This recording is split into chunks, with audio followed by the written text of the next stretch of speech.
Vous êtes nombreux à prendre ce rendez-vous de l'information. Merci de votre fidélité. Madame, Monsieur, bonsoir. Dans l'actualité de ce soir, 1,5 milliard ont été alloués à 4 partis politiques répondant aux critères de la loi portant financement des partis politiques en République du Bénin. Vous suivrez les impressions des représentants de ces partis politiques dans ce journal. Et puis, dans le but de préserver la forêt classée de Sakété, il a été décidé d'une déviation du tracé des tuyaux par le projet Pipeline Bénin-Niger. Et pour s'en convaincre, des journalistes étaient sur le terrain. Vous suivrez un reportage à ce propos.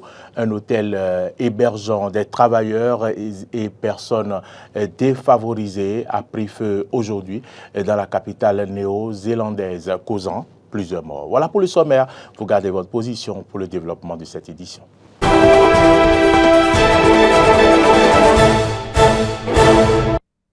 Bienvenue à toutes et à tous. Remise officielle, vous le savez, des chèques aux partis politiques répondant aux critères de la loi portant financement des partis politiques en République du Bénin. C'était à la Commission électorale nationale autonome Sénat à Cotonou. Clémence Tonoucoin a été témoin de l'événement. Retour sur ce compte-rendu. L'Union progressiste Le Renouveau, le Bloc républicain, les démocrates et les forces Corée pour un Bénin émergent sont les 4 partis qui ont reçu l'invitation de la Sénat pour recevoir leurs subventions. L'UPR se taille la part belle avec un chèque de 706 879 921 francs. Viennent ensuite le BR avec 545 533 454 francs, les FCBE avec 129 421 488 francs et les démocrates 118 165 137 francs. Avant la remise des chèques, le président de la Sénat a rappelé les conditions d'éligibilité. En ce qui concerne la clé de répartition globale, pour les élections législatives, c'est 40% du montant. Pour les élections locales, c'est 60% du montant. Le gouvernement a reconduit la même somme que l'année dernière, c'est-à-dire 3 milliards pour les 4 trimestres. Donc, à raison de 750 millions par trimestre. Pour les élections communales, il n'y a pas de modification. Il n'y a que 3 partis qui ont des élus locaux, le FCBE, l'UP, le Renouveau et le Bloc républicain. Le parti Les démocrates n'a pas d'élus aux élections locales. Pour les élections législatives, donc le parti Les démocrates intervient. Le parti FCBE n'a pas de député. Donc, en ce qui concerne la tranche dédiée aux élections législatives, les partis démocrates sont intervenus. Donc, on a tenu compte de ça dans les calculs. Selon l'article 5 de la loi portant financement public des partis politiques en République du Bénin, cette subvention est destinée à couvrir, entre autres, les charges liées au fonctionnement des partis, la promotion de leurs programmes politiques et leur participation aux consultations électorales. Au terme de cette cérémonie, fort simple, certains représentants de partis politiques ont accepté de se prononcer au micro de Clémence Tonoucoin. Les impressions sont mitigées. D'abord, satisfaction parce que quand même, ça fait un bon moment que nous attendons ce financement. Nous sommes heureux de constater que le gouvernement et la Sénat ont fait les diligences nécessaires pour que nous ayons ce financement. Satisfaction aussi parce que, contrairement à ce qui a été dit aujourd'hui, le parti FCB se réjouit de constater qu'on n'est pas que 3 partis, on est passé à 4. Et nous espérons que pour les prochaines fois, on ne sera plus que 4. Alors, quelques déceptions parce que vraiment nous avons espéré au niveau des FCB que cette fois-ci on aurait un montant plus élevé. Malheureusement, nous sommes restés au même niveau, tout simplement parce que nous n'avons pas réussi à enlever un siège à l'Assemblée nationale. Et donc, déception aussi parce qu'on aurait souhaité que ces financements viennent en début de trimestre. C'est pour une première fois que nous mettons pied ici à la Sénat pour recevoir ce financement. Mais d'entrée de jeu, je vous dirais que nous venons de très loin. Et n'eût été notre endurance pour participer aux élections législatives du 8 janvier 2023, on ne serait pas ici, on ne serait pas éligible. Notre parti, les démocrates, ne serait pas éligible pour bénéficier de ce financement. Au niveau du parti, les démocrates, nous avons su travailler sans financement public. Et aujourd'hui, nous étions d'abord aux côtés du peuple depuis fort longtemps. Nous continuons de le faire sans moyens, mais ce chèque vient encore pour nous appuyer dans cette lutte. Avant, nous étions 3 blocs. Et cette fois-ci, il y a un 4e bloc qui nous a rejoint. Les démocrates, le bloc des démocrates. Et c'est bien sûr sur la base des tests du code électoral, de la loi portant financement public, des mêmes tests qui étaient en vigueur, qui n'ont pas été retouchés. C'est sur la base de ces mêmes tests que les partis bénéficient donc de ce soutien important qui nous donne un souffle pour mener les activités d'animation de la vie politique du pays, dans le pays. Comme ce n'est pas la première fois que nous recevons, nous avons un programme d'activité du parti. Et ces fonds seront gérés conformément aux tests qui régissent l'utilisation des fonds publics. J'avoue que c'est une bonne bouffée d'oxygène pour les partis en ce moment. Souvenez-vous qu'on vient de quitter les élections législatives et par rapport à ça, nos bourses se sont vidées quelque peu. Et là, la Sénat est en train de nous renflouer grâce au gouvernement de la République. C'est pourquoi nous saluons tous les efforts qui ont été faits dans ce sens. Nous souhaitons que ces efforts se poursuivent, surtout que la loi dispose qu'à partir d'un taux obtenu à l'issue des élections, que les partis politiques soient remboursés dans leur caution. Donc nous attendons également cela avec beaucoup d'espoir.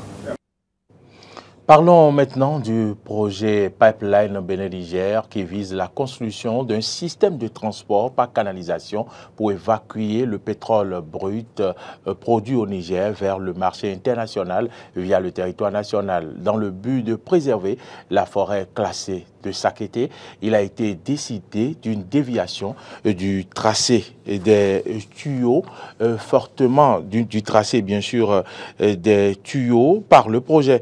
Une option fortement saluée par les autorités locales et populations en raison de l'importance et la particularité de la zone forestière. Des illustrations ont été apportées aux hommes des médias lors d'une descente dans la forêt le lundi 8 mai dernier. Suivez plutôt ce tournage réalisé par Cano François Ngoubeli-Renton.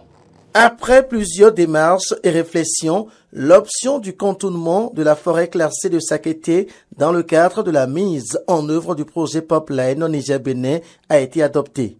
Par conséquent, les tuyaux du projet n'ont pas traversé la forêt comme prévu initialement dans le but de préserver cette zone forestière de 60 hectares en raison de son importance et de sa particularité. C'est une forêt classée depuis 1946 par le colon. Il est important de contourner cette forêt parce que à cause de sa biodiversité et à cause de ses essences qu'on ne retrouve nulle part. Il y a certaines essences qu'on ne retrouve nulle part ailleurs au Bénin.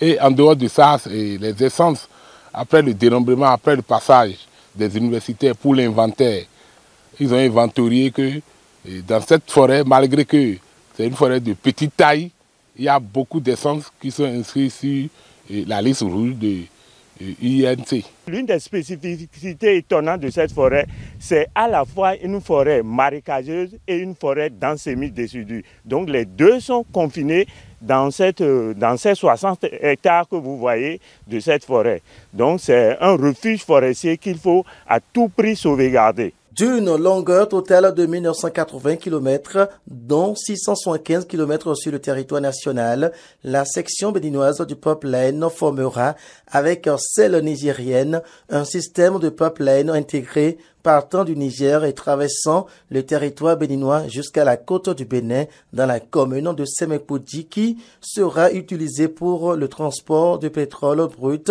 en vue de l'acheminement vers les marchés internationaux. Pour le directeur général des hydrocarbures et autres combustibles fossiles, une étude d'impact environnemental et social avait été recommandée par le gouvernement béninois en vue d'identifier les enjeux environnementaux dont la protection de la forêt classée de Sakété. Au nombre des enjeux, il y a cette forêt qu'il est important de préserver. Le tracé devait faire 2450 mètres, si ça devait traverser directement comme ça. Mais avec le contournement, cette distance a été rallongée d'environ 310 mètres, ce qui va passer de 2450 à 2760 mètres. Il faut reconnaître que sur cette longueur-là, il y a une emprise de 10 mètres, soit 5 mètres de part et d'autre. Si nous multiplions, nous faisons le calcul, on a la superficie de la zone impactée par ce contournement-là. Dans une forêt classée, l'exploitation des ressources est réglementée, ce qui permet aux représentants du directeur général de la société WAPCO, qui est en charge des travaux, de saluer le soutien et la disponibilité des autorités locales, toutes choses ayant facilité la réalisation des travaux de déviation du tracé des tuyaux. Le soutien que le peuple béninois, les différentes autorités à divers niveaux apportent au projet, et il rassure que les travaux seront faits selon les exigences de la réglementation au Bénin. Voilà. 希望我们各界呢对我们尼贝管道项目呢继续的支持，争取早日建成投产，造福于贝宁人民。 Ok, donc il espère que les travaux vont se dérouler de façon favorable pour bénéficier à l'ensemble de la population les retombées de ce projet. Après avoir évoqué les démarches entreprises pour parvenir à l'option du contournement de la forêt, le maire de la commune de Sakété a rassuré que le dédommagement des propriétaires terriens touchés par les travaux de déviation a été fait. On les a identifiés, un travail d'état des lieux pour les identifier, il y a un travail technique pour s'assurer que c'est vraiment eux qui sont les propriétaires, et après il y a une étape de dédommagement qui a suivi et chacun d'eux est rentré en possession de l'aide due. À l'en croire, les retombées du projet seront bénéfiques aux populations locales. Impact socio-économique, parce que lorsque le projet est en cours, c'est nos populations qui sont parfois sollicitées pour telle ou telle action. Et en plus de ça, les infrastructures communautaires qui seront des côtés de retombées de ces projets, je pense que cela, par exemple, dans notre commune, nous aurons une part dans la réalisation de ces infrastructures communautaires. Pour le directeur général de l'ABE, la mise en œuvre du projet fait l'objet d'un suivi régulier afin de préserver l'environnement et la nature. Nous faisons un suivi régulier et rapproché de ce projet à cause des risques que cela peut comporter. Ça transporte le pétrole. Donc c'est une substance dangereuse. Et c'est à cause de ça que nous faisons d'un suivi rapproché pour la mise en œuvre du plan de gestion environnementale et sociale de ce projet-là. La dernière fois, on était à Gogounou, où il était prévu l'installation d'un forage solaire, en plus de la plantation de manguiers gouverneur qui a commencé. Et chaque fois, nous faisons un suivi régulier pour la mise en œuvre de ce plan de gestion environnementale et sociale. Faut-il le rappeler, le projet Pipeline Export Niger-Bénin traversera 152 villages, 17 communes et 5 départements, à savoir la Liborie, le Borgou, les collines, l'Ouémé et le Plateau. La déviation du tracé des tuyaux dans cette forêt située à Roumain, un village du 2e arrondissement de la commune de Sakété, est faite afin de conserver la réserve forestière et de protéger la végétation et les plantes rares. Toutes choses qui démontrent combien le projet reste soucieux de l'environnement et de la protection de la biodiversité. Parlons culture à présent. L'artiste Sergent Marcus Sergent Marcus lance samedi prochain son nouvel album intitulé Vodou Gospel. En prélude à l'événement, il a animé une conférence de presse pour dévoiler la substance de l'œuvre. Clémence Tonoucoin pour plus de détails. Vodou Gospel est le 3e album solo du journaliste rappeur et slameur Toussaint Diarro alias Sergent Marcus. C'est avec cet album qu'il signe son retour au devant de la scène musicale. Selon l'artiste, Vodou Gospel est à la fois symbole d'une déité universelle, une prière et un appel lancé à Dieu et aux mânes de nos ancêtres. Le gospel, pour moi, c'est l'appel à Dieu. Et l'appel à Dieu, on appelle Dieu dans les couvents vaudous, on appelle Dieu dans les églises, on appelle Dieu à la mosquée, c'est le même Dieu. Donc je parle de Dieu, je parle de déité unitaire, unique et universelle. Et cette entité, Dieu, est une entité unique. Quelle que soit la façon de l'adorer, quel que soit le nom qu'on lui donne, c'est un Dieu unique. Et donc, pour moi, le gospel et le vaudou adorent le même Dieu. Au Bénin, nous avons une culture, une identité vaudou, mais nous allons à l'église, nous allons à la mosquée, je ne sais pas s'il y a des gens qui vont dans les synagogues, etc. Et on ne peut pas enlever cela de nos gènes. C'est intrinsèque à notre identité, à notre personne, à notre personnalité, à notre culture. Je ne suis initié à rien, mais j'ai pris conscience que il faut valoriser notre culture. Et donc, pour moi, c'est plus culturel que cultuel. Composé de 15 titres, cet album aborde plusieurs thèmes tels que la politique africaine, la valorisation de la tradition, la magnificence de la beauté, l'amour et l'espoir et les revers des réseaux sociaux. 15 titres? Oui, pour moi, ça a été un défi personnel. J'aurais pu en faire 20 parce que j'ai sorti un vrai album depuis 2010. Il me fallait moi-même mon retour. Il me fallait mon retour. On dit c'est le single en fait maintenant. Tant mieux. Je pense que pour montrer sa démarche artistique, son état d'esprit artistique du moment, il faut offrir au public ce qu'on a de meilleur en un certain nombre de titres. Pourquoi 15? Parce que j'en ai fait il y a longtemps et qu'il y a tellement de textes qui bouillonnaient en moi. Il fallait que je les sorte maintenant, sinon ils n'allaient plus jamais sortir et ce serait une perte pour le public et pour moi-même. Le contenu de l'album sera livré au public le samedi 20 mai prochain à l'Institut français de Cotonou. On souhaite bon vent à ces gens, Marcus. Et puis, hors du Bénin, un hôtel hébergeant des travailleurs et personnes défavorisées a pris feu aujourd'hui dans la capitale néo-zélandaise, causant la mort d'au moins 6 personnes. La cause de l'incendie reste pour le moment inexpliquée et le bilan pourrait s'alourdir. Au moins 6 personnes ont péri aujourd'hui dans l'incendie d'un hôtel de 4 étages hébergeant des travailleurs et personnes défavorisées dans le centre Wellington, la capitale de la Nouvelle-Zélande. D'immenses flammes et une épaisse fumée se sont élevées dans la nuit de lundi à mardi du dernier étage du Lowthers Lodge, un hôtel de 92 chambres. C'est une tragédie absolue, a déclaré le premier ministre néo-zélandais Chris Hipkins. Les pompiers ont secouru 52 personnes. Ils ont utilisé une grande échelle pour évacuer les résidents coincés sur le toit, certaines depuis une zone qui était située derrière au-dessus des flammes, a déclaré le commandant adjoint des services nationaux d'incendie et de secours, Brendan Nelly. Les services de secours estiment qu'environ 90 personnes se trouvaient dans l'établissement au moment de l'incendie. Plusieurs résidents ont déclaré que le détecteur de fumée de l'immeuble se déclenchait si souvent qu'ils ont douté qu'il s'agisse d'une vraie urgence. 6 personnes ont été transportées à l'hôpital, dont une dans un état critique et 15 autres ont été soignées sur place selon les services de secours. Le Premier ministre a expliqué que de nombreux travailleurs de nuit ou journaliers logeaient dans cet hôtel, ce qui compliquait la manière de déterminer le nombre de personnes qui se trouvaient dedans au moment de l'incendie.